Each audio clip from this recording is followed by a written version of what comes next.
Sous le ciel voilé d'une capitale bruyante, où les klaxons mêlaient leurs plaintes aux cris des marchands ambulants, Malik marchait chaque matin vers l'université comme on marche vers un destin qu'on n'a pas choisi. Il portait un sac trop usé, rempli de manuels techniques, mais ce n'était pas le poids des livres qui courbait ses épaules. C'était celui des attentes. 22 ans, l'âge des élans et des révoltes, et déjà il sentait sur son dos la charge d'un héritage immense, le souffle chaud de ceux qui l'avaient précédé, de ceux qui avaient labouré la terre rouge du Sahel, les mains rêches, les pieds fissurés, mais le cœur brûlant d'espoir pour leur fils. Ses parents, fiers et dignes, avaient traversé les décennies avec pour seul bouclier leur foi en lui. « Tu seras ingénieur, mon fils », avait déclaré son père, en versant la dernière goutte d'eau dans le seau familial. Et dans cette phrase, il n'y avait plus qu'un souhait.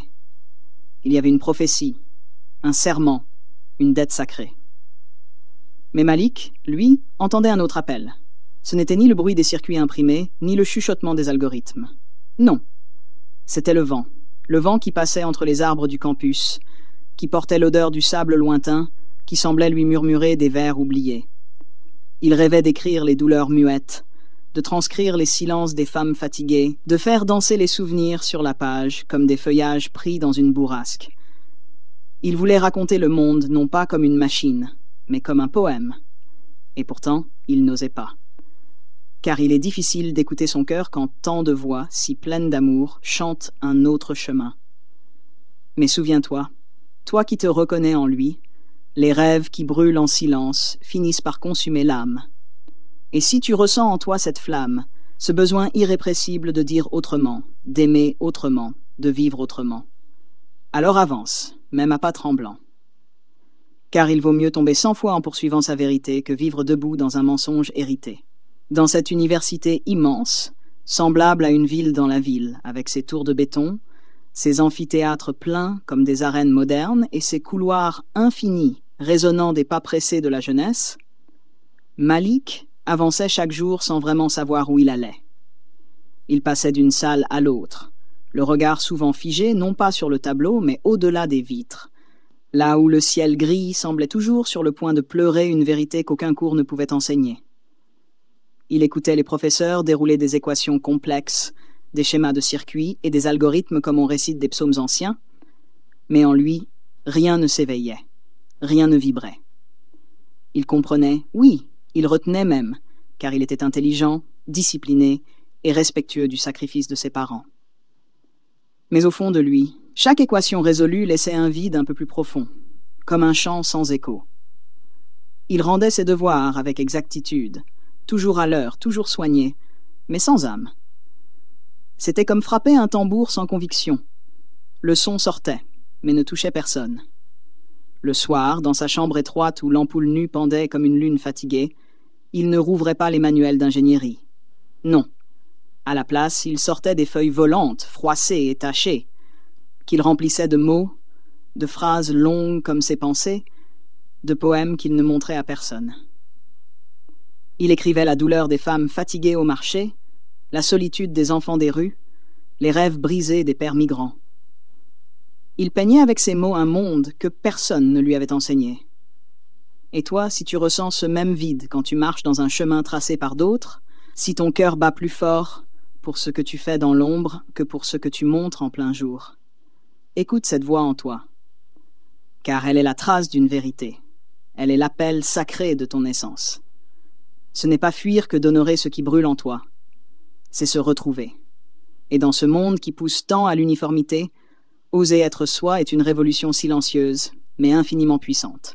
Ce soir-là, la pluie tombait comme si le ciel voulait laver les douleurs secrètes du monde. Une pluie lourde, presque solennelle, qui martelait les pavés de l'université avec la même insistance que les doutes dans l'esprit de Malik. Il s'était réfugié, trempé, sous l'auvent d'un vieux bâtiment que les étudiants de lettres appelaient affectueusement la cathédrale des mots. Là, dans la pénombre humide, il pensait à son avenir comme on pense à une prison dorée. Belle aux yeux des autres, mais étouffante à vivre. C'est alors qu'elle apparut, silhouette noble dans son boubou de coton indigo, un parapluie à la main, les yeux brillants d'une intelligence ancienne. Madame Cassie, professeur de littérature africaine, réputé pour sa sagesse plus que pour ses cours. Elle tenait dans sa main une feuille froissée qu'elle avait ramassée sur un banc humide. L'un de ses poèmes oubliés, laissé là comme un soupir dans le vent. Elle le lut doucement, sa voix grave et chaude résonnant comme une incantation sous la pluie. Tes mots portent le poids d'un peuple et la lumière d'un destin. Pourquoi caches-tu ce feu?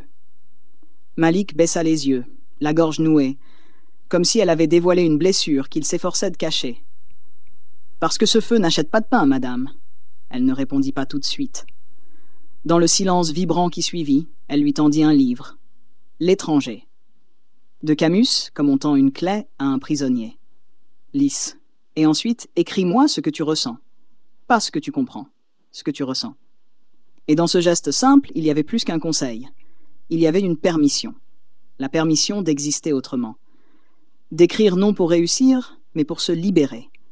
D'oser croire qu'il y a dans chaque feu secret une force capable d'éclairer d'autres âmes.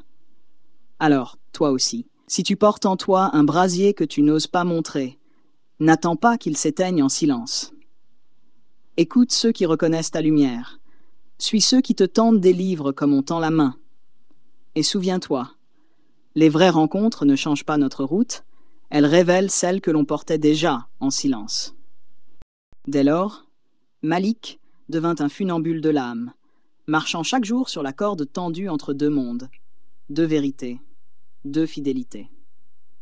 Le jour, vêtu de son masque d'étudiant modèle, il s'asseyait en silence au fond des amphithéâtres, son regard rivé sur les tableaux saturés de chiffres, son cœur immobile comme une horloge brisée.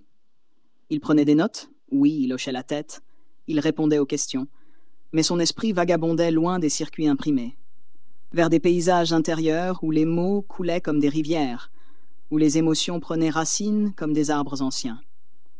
Il vivait le jour dans un exil feutré, respectueux, mais douloureux. Mais la nuit, la nuit. Elle devenait son royaume. Dans le silence des heures où le campus s'endormait, il allumait sa lampe bancale, posait ses cahiers techniques de côté et laissait couler sur le papier les larmes qu'il n'osait verser. Il écrivait comme on respire après avoir été longtemps sous l'eau. Chaque mot qu'il posait, chaque phrase qu'il tissait, était un acte de renaissance. Il envoyait ses textes à Madame Cassie, avec la timidité d'un fils confiant ses blessures à une mère secrète.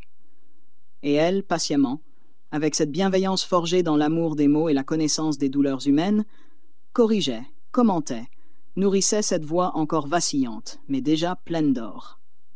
Pourtant, chaque texte envoyé était aussi un couteau dans sa conscience.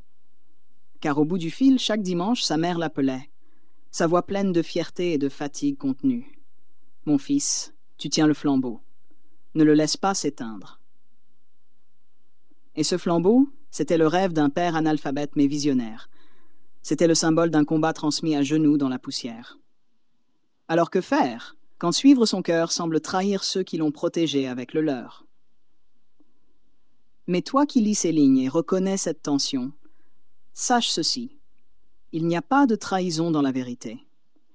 Il n'y a que le courage d'honorer pleinement ce que la vie a placé en toi. Car porter un flambeau ne signifie pas forcément marcher sur les pas de ceux qui l'ont allumé, mais faire en sorte qu'il continue de briller, même dans un autre ciel. Ce matin-là, le téléphone vibra sur la table, simple frisson d'un objet inanimé, mais dans ce frémissement se cachait une destinée. Malik, les yeux cernés par des nuits d'écriture et de doute, décrocha sans conviction, comme on répond à la vie avec prudence, de peur qu'elle vous demande plus que ce que vous pouvez donner. La voix au bout du fil était posée, presque solennelle, comme celle d'un juge ou d'un ange. « Monsieur Malik Diarra, vous êtes le lauréat, votre recueil sera publié. » Il ne répondit pas tout de suite. Le silence dans la pièce se fit si lourd qu'on aurait pu entendre les battements de son cœur cogner contre sa cage thoracique comme un tambour de guerre. Puis, comme un corps qui s'abandonne au poids d'une émotion trop grande, il tomba à genoux. Ce n'était pas un effondrement, c'était un ancrage, une communion silencieuse entre son être profond et l'écho du monde qui venait enfin de répondre à sa vérité muette. Ce moment-là n'était pas une victoire comme on en célèbre dans les stades ou les podiums. Non, c'était une naissance, une seconde naissance. celle d'un jeune homme qui, longtemps, avait été deux personnes, l'étudiant que l'on applaudissait en public et l'écrivain que l'on ignorait dans l'ombre. Et ce jour-là, ces deux mondes cessèrent de se heurter pour enfin se reconnaître. Toi qui hésites, toi qui caches ton feu par peur de déranger ou de décevoir, écoute bien. L'univers finit toujours par entendre le cri silencieux de ceux qui écrivent avec le cœur. Ce que tu fais dans le secret, dans le doute, dans la solitude, peut devenir un phare pour des milliers. N'attends pas que le monde t'autorise à être toi. Sois toi, et le monde finira par s'incliner devant la beauté de ton courage. Car il n'y a pas de plus grand triomphe que celui d'avoir été fidèle à son appel intérieur. Ce soir-là, dans la petite maison familiale aux murs tapissés de souvenirs, Malik se tenait debout face à ses parents comme un arbre confronté au vent ancestral. Droit, enraciné, mais tremblant dans l'âme. Il avait attendu ce moment toute sa vie, et pourtant, quand il prononça les mots « J'ai choisi », ce ne sera pas les mathématiques, ce sera l'écriture. Ce fut comme si le ciel s'était voilé d'un chagrin ancien. Un silence épais, presque sacré, tomba sur la pièce. Un silence où résonnaient les cris muets des générations qui avaient sacrifié leurs rêves pour que leurs enfants puissent rêver plus loin. Son père, homme de peu de mots et de beaucoup de peine, le fixa longtemps, ses yeux durs mais brillants d'une lumière qu'il n'osait pas nommer. Puis il demanda simplement, avec cette voix grave forgée par les saisons du travail. Et les mathématiques? Comme si renoncer à elles, c'était trahir un pacte non dit, une promesse gravée dans les veines. Sa mère, elle, ne parla pas tout de suite. Des larmes glissèrent silencieusement sur ses joues burinées, des larmes lourdes comme des bénédictions contrariées. Puis, dans un souffle de douleur maternelle, « Tu choisis la fin. » Mais Malik ne baissa pas les yeux. Il les regarda, non pas avec révolte, mais avec cette force douce des cœurs éveillés, avec cette maturité qui naît quand l'on accepte enfin de vivre en accord avec son âme. « Je choisis la vérité, maman, et je vous porterai avec moi, dans chaque mot, dans chaque page, dans chaque victoire silencieuse. Je ne vous abandonne pas, je vous emmène plus loin. » Car choisir sa voie, ce n'est pas renier ses racines, c'est honorer leur sacrifice en plantant de nouveaux arbres. Toi aussi, si tu ressens cet appel du cœur, ne recule pas. Le monde n'a pas besoin de plus d'obéissance. Il a besoin de voix vraies, de chemins sincères, d'âmes fidèles à leur feu intérieur. Et parfois, aimer vraiment ses parents, c'est oser leur offrir un avenir qu'ils n'avaient pas osé rêver pour eux-mêmes. Si cette histoire a touché ton cœur, éveillé une émotion ou rallumé une étincelle en toi, alors like cette vidéo pour faire rayonner la force des rêves vrais. Et abonne-toi pour ne jamais manquer ces récits qui parlent à l'âme, car chaque histoire est une lumière. Et ta présence ici, c'est ce qui la fait briller davantage.